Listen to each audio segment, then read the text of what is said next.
Hi, Jane Schnupp here. Welcome to another of the new Savvy Sightseer video vacation series. Today, we are off to Scotland. When I was considering where to travel recently, someone suggested I watch the Outlander series on Stars or on library DVDs to get a sense of the beautiful Highland scenes that helped make the books and TV series such a hit. I did, and I got hooked immediately on both the story and the country, and the decision where to go was made. For those unfamiliar with Outlander, the show is based on a hugely popular series of books by Diana Gabaldon. It's a compelling story on many points. It's part time travel, love and revenge, as well as political drama, all woven around historical events. The story's success is based on accepting the illogical, that falling through a mysterious circle of stones up in the Highlands, home to the Celtic lore and superstitions, a former army nurse passes through time from 1945 to 1743. Smart and resourceful, the lead character, Claire, quickly realizes she hasn't come upon a reenactment, but rather a real confrontation between English soldiers and Scots.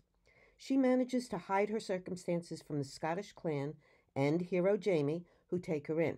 Her observations open a portal for the 21st century readers and viewers to experience the Scotch culture and people, clan life, survival without electronics or antibiotics, and the fierce nationalism that led Scots into the doomed Jacobite rebellion or rising against the Protestant English rule in the 1740s.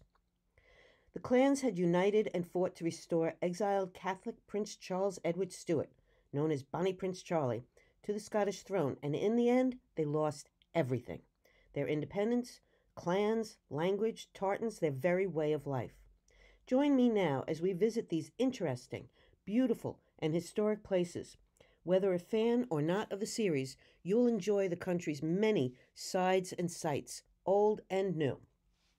We're going to start at the east coast of Scotland with Edinburgh, which has been its capital since 1437. Archaeologists have found evidence of settlements here as far back as 900 BC. One part of the castle complex dates back to the 12th century. This has always been a contested piece of land between the English and the Scots. Battles were fought over the strategic position, which is high on a volcanic rock. Mary, Queen of Scots' great-great-great-grandson, Charles Edward Stuart, that's the Bonnie Prince Charlie, captured Edinburgh, but not the castle during the 1746 Jacobite Rising. Bronze statues of two of Scotland's hero freedom fighters flank the main entrance. Sir William Wallace on the right, questionably portrayed by Mel Gibson in Braveheart, was the first leader of the Scots to rebel against King Edward I of England when he had overrun Scotland in 1296. Wallace died a martyr to the cause. But Robert the Bruce, on the left side of the entrance, fought Edward again and in 1306 declared himself King of Scotland. The castle is quite a varied history. Witches were burnt at the stake here. About 300 women, more witches than anywhere else in the country during the 16th century. It became a military prison for an estimated more than 1,000 prisoners of various British wars. From 1689 to 1753, hundreds of Jacobites were imprisoned here, some for years. Some were eventually executed, and some were sold to work on American plantations. American rebels were held here from 1776 to 1781. A defiant American revolutionary even carved an early American flag in a door. This version of the Stars and Stripes is one of the earliest known depictions of the American flag in Britain. The Stone of Destiny, or the Stone of Scone, or some say the Stone of Scone, is a powerful and ancient symbol of Scottish monarchy. It was used for the coronation of its kings for centuries. But after his victory in 1296, Edward, who became known as the Hammer of the Scots, confiscated it and took it to Westminster Abbey in London. Ever since, English rulers have been crowned in a coronation chair specifically designed to hold the stone. On Christmas Day in 1950, 4 Scots students sneaked in and grabbed the stone. How you exactly grab a 336-pound stone, I don't know. But they did, and they brought it back and hid it in Scotland. A few months later, it was found and taken back to Westminster Abbey. It was last used at Queen Elizabeth II's coronation in 1953. In 1996, in a gesture to shore up unity with Scotland, the stone was sent to Edinburgh and put in the castle's crown room. It stays there still. With the agreement, it will be lent to Westminster for future coronations. With secession talk bubbling up, we'll see what happens. As they say, possession is 9/10 of the law. St. Margaret's Chapel is the oldest surviving building in Edinburgh. It was added to the castle complex in the early 1100s and was named for the mother of King David I, who ruled at the time. When the Scottish army laid siege against the castle in 1314, King Robert the Bruce ordered every building at the complex be destroyed, except this one. Now royalty has much more posh digs downhill from the castle, called the Palace of Holyrood House. It started as an abbey in 1128. In the late 15th century, James IV expanded and converted it to a palace. One of the most famous residents of the palace was James V's daughter, Mary, Queen of Scots. She came to live there in 1561, but fled after only 4 years when her secretary and rumored lover was brutally killed in her chambers. Pregnant, she bolted and eventually landed up at Edinburgh Castle, where she gave birth to James VI of Scotland, who later ruled both England and Scotland as James I. In the 1920s, the Palace of Holyrood House was formally designated as the monarch's official residence when in Scotland. The palace is open to the public to visit Mary's historic chambers, the state apartments, the abbey ruins, and the royal gardens, except when the Queen's flag is flying. That means she's at home, so no peasant visitors. That's usually around the end of June, beginning of July. Scotland has been cashing in on the Outlander's popularity. Tours of filming sites and key points in Edinburgh popped up all over the city. There was even a walking tour of Holyrood House, focusing on the prince's movements there in September of 1745, when the Jacobite army took the Scottish capital. Charlie had set up court in the palace. The Royal Mile, actually is just a little more than a mile, connects the castle to the palace. If you take away the cars and the paved road, it hasn't really changed much over the years. Some sections are still all cobblestone. Today, the street is largely filled with souvenir shops, but while many tourists stick to shopping the main drag, they miss some more interesting sights. Many of these sort of tunnels are easy to overlook between shops. They are called closes, gated entryways to private property that were closed and locked to the public for security at night. Inside opens up to courtyards and buildings, such as this bakehouse close from 1521, where you'll find perhaps the best preserved Old Town close. A visit here gives a good impression of what living in the old city must have been like. This should look familiar to anyone who saw Season 3 and Jamie's printing place. Canongate Kirk is their word for church, was founded in 1688, and as with so many places in Europe, amazes me that it is still used for the purpose for which it was built. Worship services are held every Sunday. Surrounding the church is a cemetery, the resting place of several Edinburgh notables, including economist Adam Smith and David Rizzio, the murdered private secretary of Mary, Queen of Scots. 19th century author Charles Dickens wrote in his diary that he took a stroll around Canongate when he was in the city for a lecture. He said he had seen a headstone for Ebenezer Lennox Scroggie, a meal man. Dickens, who reportedly had dyslexia, mistook this for a mean man, but it was really a reference to Scroggie's occupation as a corn or meal merchant. Dickens wondered why the late Ebenezer would be forced to bear such a cheerless nickname for all eternity. That gravestone gave Dickens the basis for what would become one of his most famous characters in A Christmas Carol. The Tolbooth Jail was built in 1591 and had many functions. It was a courthouse, a jail, and a town council meeting place. However, there were so many escapes that it led to the jailer James Park and his assistant being sent to prison there themselves in 1681. Today, the Tolbooth is open as a museum called The People's Story, and it tells the history of ordinary Edinburgh folk over hundreds of years. It even has a reconstructed jail cell, so you can imagine how you could have escaped. In 1884, the clock was added, sticking out into the Royal Mile on brackets, giving the building a very characteristic silhouette. I couldn't help but wonder how the Outlander film crew would handle the clock, which would not have been around in the late 1700s. I was very impressed they paid attention to this little detail and thought to digitally erase the clock.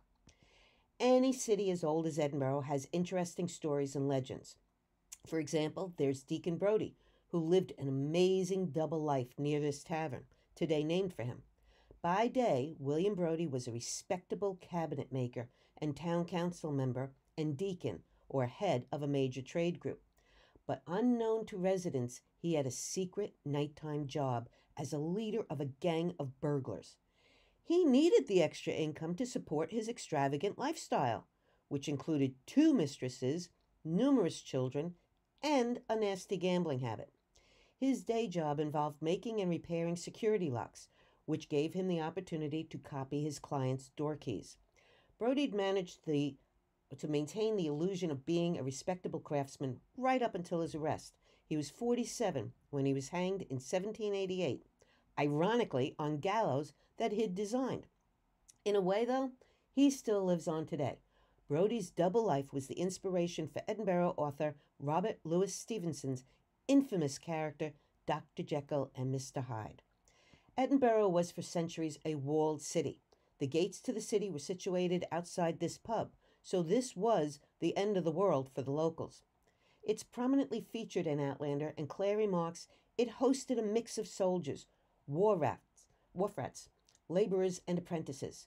Back in the 18th century, pub drinkers throughout the town would hear a call to close, a tattoo, a word derived from a term for a drumbeat that signaled it was time for the pubs to turn off their taps and send those soldiers back to the barracks. Today's Royal Edinburgh military tattoo still draws people to the castle. Up to 200,000 people for the annual 3-week event held every August since 1950. The town becomes a hub of activity at the time, which is why I went in June instead. Performers from over 48 countries come for a celebration of music, dance, military pageantry, all that focuses on the heritage, color, and diversity of Scots from all around the world. A showstopper is always a major fireworks display. That's fitting, since Edinburgh Castle was the location in 1507 of the first ever recorded use of fireworks in Scotland. In 2017, they marked a historic change.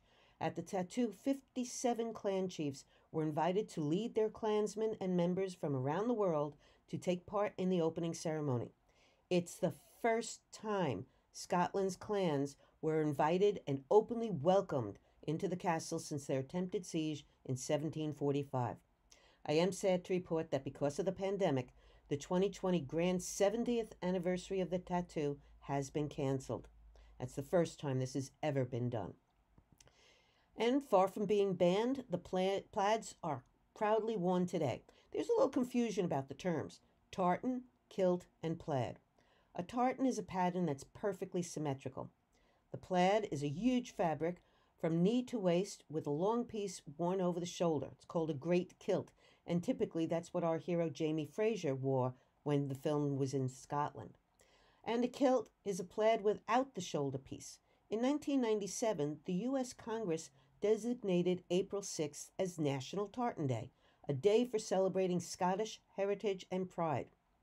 In 2018, New York City marked the 20th anniversary of its annual National Tartan Day Parade. I didn't know about this, and I had even grown up in the city. What's most fun and sometimes the best memory of a trip is when something happens that you couldn't predict. I just plain got lucky and caught this newly married Scottish couple coming out of the castle's St. Margaret's Chapel. It's a popular venue for fathers of the bride, since it only fits 25 guests, and so it keeps the invite list small. Here's not a particularly important story, but one of my favorites about Edinburgh. In 1850, there was a night watchman, John Gray, whose constant companion on patrol was a little Skye terrier called Bobby. Together, they were a familiar sight trudging through the old cobbled streets of Edinburgh, winter and summer. John eventually died in 1858 and was buried in Greyfriars Kirkyard. Bobby, though, refused to leave his master's grave even in the worst weather conditions.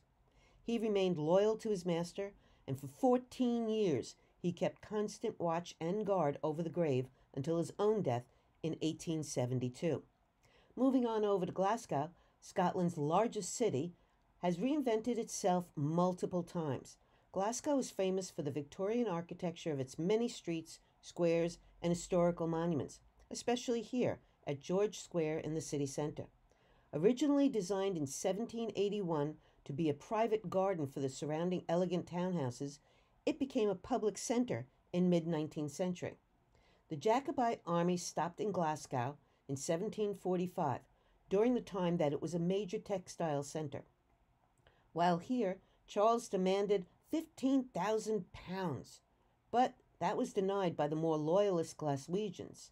Yet he did get 12,000 shirts, 6,000 coats, and 6,000 pairs of stockings for his somewhat ragtag army. He also took advantage of its nightlife, attending Christmas balls and going out to dinner, as well as reviewing his troops on Glasgow Green. The square's dominant feature is at its center, an almost 80-foot towering tribute to the native author Sir Walter Scott. He has connections not just to the Jacobites, but to Americans as well. One stanza of his narrative poem, The Lady of the Lake, was about the chief of a Highland clan who lost his life and the family territory in a battle against their enemy, King James V. The stanza was later set to music in a play, and that is what's played for American presidents, called Hail to the Chief. Just don't tell any president that he or she is not the chief being hailed in the song. Scott's is one of 12 monuments saluting Scottish stars from literary, political, and industrial sectors. Among these are the national poet Robert Burns, who we also pay a tribute to every single year when we sing one of his poems called Auld Lang Syne. There's also Glasgow-born Thomas Graham, an acclaimed chemist who developed the process of dialysis. As mentioned, Glasgow has reinvented itself time and time again. Initially, it was famous as a center for religion and learning. St. Mungo is revered for founding a monastery here back in the 6th century, and thus the city of Glasgow that grew up around it. It is believed his gravesite is under the city's striking cathedral, which was built in the 1100s and became a mecca for devout religious pilgrims.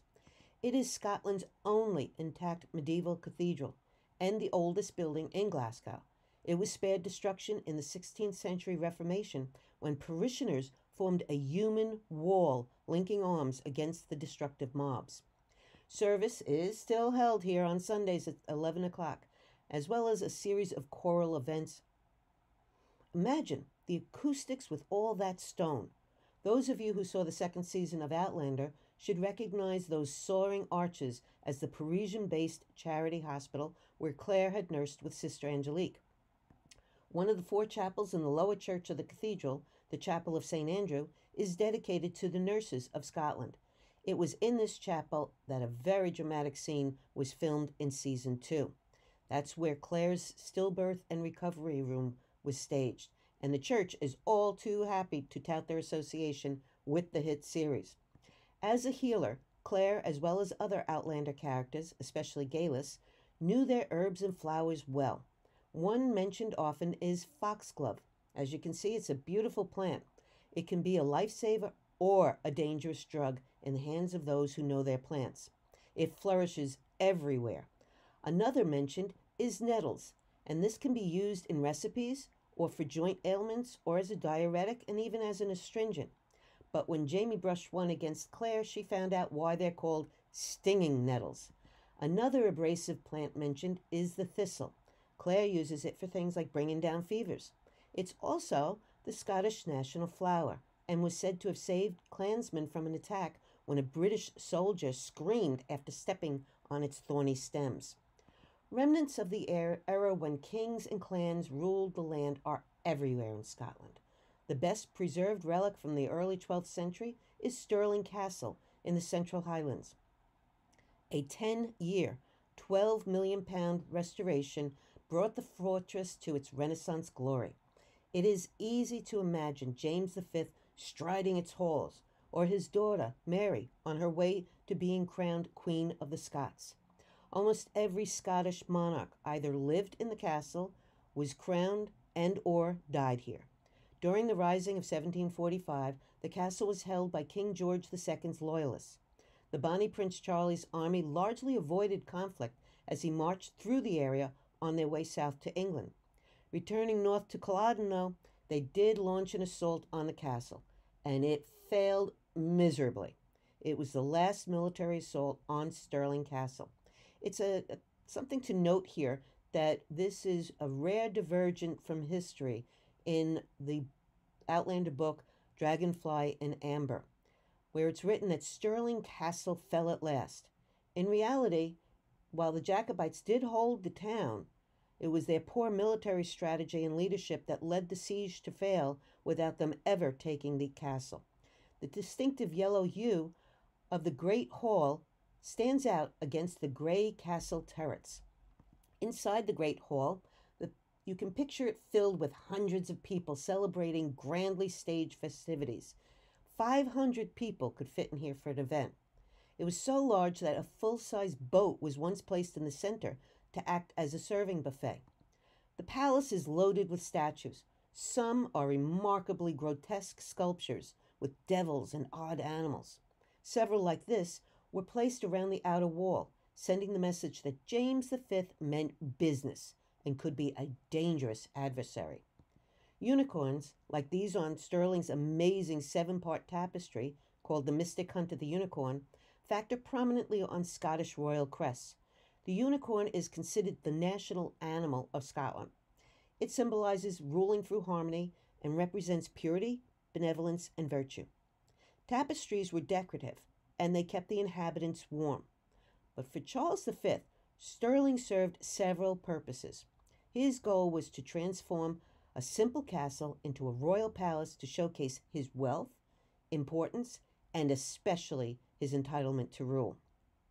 It was certainly a daunting fortress, perched high above the town on volcanic rock with steep cliffs on 3 sides. Most importantly, he wanted it to be the envy of every other leader, and showing off wall after wall covered in wildly expensive Belgian tapestries helped him to achieve that. An inventory shows he owned 100 or more tapestries. One of the palace's most unique features is its collection of hand-carved oak medallions, known as the Stirling heads. The originals, dating from the mid-1500s, decorated a ceiling of the king's inner hall with images of kings and queens and nobles, Roman emperors, and even characters from the Bible and classical mythology. The links between Stirling Castle and the Argyll and Sutherland Highlanders reach back through hundreds of years. A depiction of the sword dance is displayed in the castle's regimental museum. The dance was featured in Outlander when Jamie's godfather, Murtagh, went looking for him. Clan chiefs had organized Highland games as a method to choose their best men-at-arms, because the discipline required to perform these Highland dances allowed men to demonstrate their strength, stamina, and agility. Looking down from the ramparts, you find an oddly shaped mound called the King's Knot in what was once the Royal Gardens. Recent research by Glasgow University using modern technology indicates that hidden in the field there's a circular stone table under that mound, and researchers contend it could be King Arthur's Round Table. This view from Stirling gives you a sense of the terrain the clans and armies dealt with. Stirling is considered the crossroads, where the low meet the highlands. From here, 3 pivotal battles for independence from England occurred. At Stirling Bridge, William Wallace defeated the Brits. At Falkirk, though, Wallace was defeated by the Brits. And at Bannockburn, Rob Roy beat down the Brits. Also, this is being used as a backdrop for the American scenes in Outlander, just as the French charity hospital was actually a cathedral in Glasgow. The setting for the scenes taking place now in South Carolina, USA, are generally shot in the woods around Stirling. 14th century Doon Castle has been a popular filming set. It's been used for Monty Python and the Holy Grail, as well as the Game of Thrones. On Outlander, it's a stand-in for Castle Leoch. Inside is one of the best preserved medieval halls in Scotland. In the series, the roof on the smaller wing to the right and the turret on top of the main building were digitally wiped out to make it more of a ruin in the 1940s scenes. And full turrets and roof were digitally inserted on the main building for the 1740s scenes. Doune was a Stuart stronghold in the 1300s for Robert, the Duke of Albany. It fell to ruin in the 18th century. This region was known for ornate pistols that were made here. George Washington owned some, and it is believed that the first shot fired in the American War of Independence was from a Doune pistol. The castle is several floors high, but the doorways are very low and narrow. A lot of scenes were shot around the courtyard. This is where Claire first enters the manor as introduced to housekeeper Mrs. Fritz, and it's where we see characters Dougal and young Hamish playfully sparring. Another true-life setting used for Outlander is at the Highland Folk Museum. Founded in 1935 by historian Isabel Grant, a Scot who wanted to preserve the Highland way of life, the museum has grown over the years from its humble start in an unused church to an outdoor park covering 80 acres in Newtonmore. There are over 30 buildings depicting Highland life from the 1700s on. The biggest draw of the park for Outlander fans is the Highland Township section, where many scenes have been filmed. Especially easy to recognize in Season 1, this is where Claire goes on a rent-collecting trip with Dougal. This is Weeping Glencoe Valley. Its 300 waterfalls are a personification of the tears shed here, the site of a 1692 massacre of the Clan MacDonalds by the Clan Campbells. The Clan Campbell was one of the largest and most powerful and notorious of the clans. Their worst exploit to most was in 1692, when after 2 weeks of enjoying the Highland hospitality of the Clan MacDonald, they turned on their hosts and massacred 38 of the clan. Another 40 would die of exposure while on the run. The Campbells were part of the Black Watch, a Scottish infantry regiment in the British Army. They were charged with retaliating against the MacDonalds on grounds that they hadn't been prompt enough in pledging their allegiance to the new monarchs, William and Mary. Much of the distance between Glencoe and Inverness is along the scenic shores of Loch Ness, one of Scotland's longest lakes, at about 24 miles. It beats out nearby Loch Lomond by a mere 50 feet. Lomond is south of Glencoe in the Trossachs National Park, and it's the region where Sir Walter Scott was moved to set that poem, The Lady of the Lake. Lomond also inspired another song, The Bonnie Banks o' Lomond. I always thought that was a cheery sort of song, but I couldn't have been more wrong. It was written by a Jacobite Scot, jailed in an English prison. Facing death, he sang of taking the low road to Scotland, while his living companions took the high road. In other words, in dying, his spirit would reach Scotland afore ye. It can be heard playing in the background when Claire goes into the big dinner at Leoch. It's an ironic choice, since the song was written in 1746, 3 years after Claire fell through the stones. About the only thing producers used from Inverness for the series is its name. This is the real Inverness. Quaint Falkland and Fife was more suitable for the scenes walking through the town in days past. Not far from Inverness is one of the many standing stone centres in Scotland. At Clava Cairns, there are 4 cairns and 3 stone circles. It's believed the cairns were burial chambers some 4,000 years ago. The main passageways into the cairns glow with the midwinter solstice sunset. Although nothing much looks familiar here for Outlander fans who have seen the show's Craignadoon Circle, there is one flat stone, and it's the most important to the storyline. I'm not sure why this circle is billed as the inspiration for Craignadoon. Even the scenery around it is not similar. That part was shot in the mountainous Rannoch Moor in Perthshire. My skeptical mind thinks it might have something to do with being only about 6 miles from the infamous Culloden battlefield, and so kind of good to cash in on for tourism dollars. Culloden Moor is where the last battle fought on British soil occurred, the turning point in Highland history and the end of the Jacobites. The battle lasted less than an hour. 1,500 were slain. 1,000 of them were Jacobites. The field is virtually unchanged from the time of the battle. Prominent in the field now, though, is a 20-foot high, 18-foot round, old stone memorial cairn. Cairns were used as a means to keeping track of how many entered a battlefield. Each man dropped a stone onto a pile and took one when he came off the battlefield. However many left tallied how many had died. The last owner of the field Duncan Forbes erected the cairn and about 25 clan grave markers in 1881 to mark the clans who fell here. It is believed, though, that there were even more clans involved. While many Scots died, their leader did not. Bonnie Prince Charlie escaped, disguised as a serving girl, and made it to the Atlantic coast with a stop on the Isle of Skye before heading out to France. Skye's role in the saga was immortalized in song in 1884. Speed, bonny boat, like a bird on a wing. Onward, the sailors cry. Carry the lad that's born to be king over the sea to Skye. In 1892, Robert Louis Stevenson wrote his own version of the Skye boat song and changed the first line to say, "Sing me a song of a lad that is gone."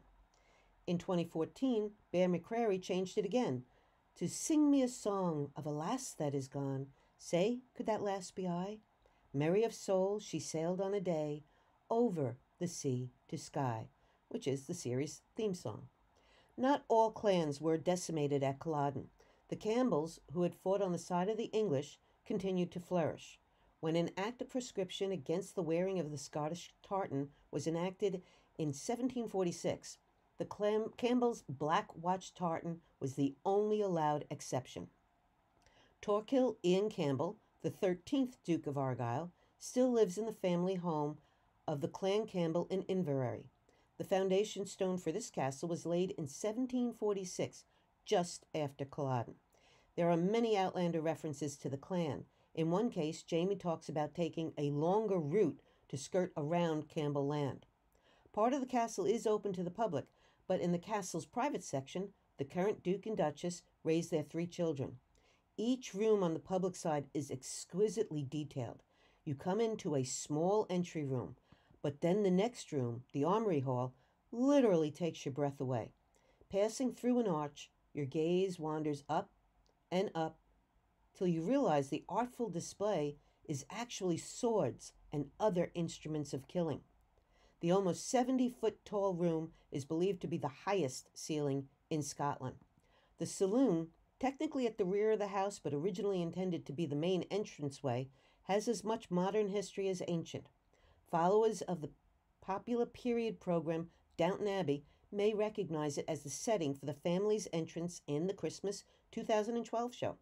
A piano sits off to the side of the room, but it has a history all its own. It was at this piano that the famous duo of Lerner and Lowe, guests of the 12th Duke, tickled the ivories and came up with some of their most famous songs, those for the musical My Fair Lady. A young harpist suffered a gruesome death and now reportedly haunts the room trimmed in traditional black watch tartan. It is said a harp can be heard playing when a family member is about to die. One of Outlander's biggest stars is the landscape of Scotland itself. This is where nature is stunning, like these falls on the Isle of Skye. I like to end all of my programs with the words of Dr. Seuss. Sometimes you don't appreciate the moment until it becomes a memory. And I like to add to that to always remember to celebrate the moments and treasure the memories.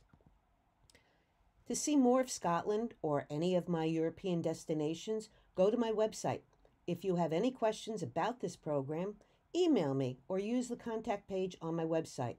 When libraries are again offering programs, you can check my programs tab to see where I'll be. Until then, visit the library site for more video vacations by Savvy Sightseer. Stay healthy, stay home, cheerio.